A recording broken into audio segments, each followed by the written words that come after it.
अगर आप इस मेरे चैनल पर नए आए हैं तो मेरे चैनल को सब्सक्राइब करना बिल्कुल भी ना भूलें। क्या आप जानते हैं सबसे पहला पंखा कब बना था? कभी दिमाग में आया कि सबसे पहला पंखा कैसे बना था? क्या थी हिस्ट्री फ़ैन की? तो जैसे ही गर्मी आने लगती है तो सबसे पहले हमें सिर्फ फ़ैन की ही याद आती है, एसी कूलर इन सब की याद आती है।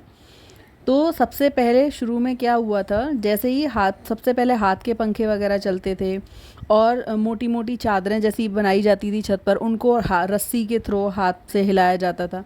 उस तरह के फैंस होते थे जो कि बहुत ज़्यादा मेहनत का काम होता था। लेकिन ये पंखा आया कैसे?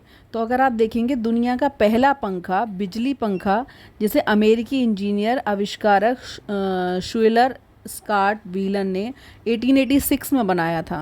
और उस समय जो बिजली थी, लाइट थी, वो उतनी ज़्यादा नहीं थी, कहीं कहीं थी कहीं नहीं थी। और बिजली के पंखे केवल वो दो ब्लेड थे उसके अंदर।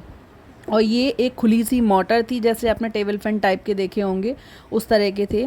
और ये बहुत ज़्यादा, इसे पीतल का बनाया गया था और इसे तब बज फैन के नाम से जाना जाता था।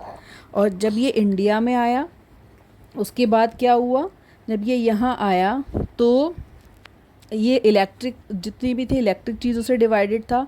और इलेक्ट्रॉनिक मोटर उद्योग के कारण इसको बहुत ज़्यादा प्रोग्रेस मिली और करियर सहायक इलेक्ट्रॉनिक के तौर पर बहुत शुरू हो गया। इसमें जो टैलेंट के चलते इंजीनियर बने थे, उनका बड़े बड़े प्रोजेक्ट उन्होंने और भी स्टार्ट कर दिए, जैसे वॉशिंग मशीन हो गया, इस तरीके की चीज़ें भी शुरू कर दी।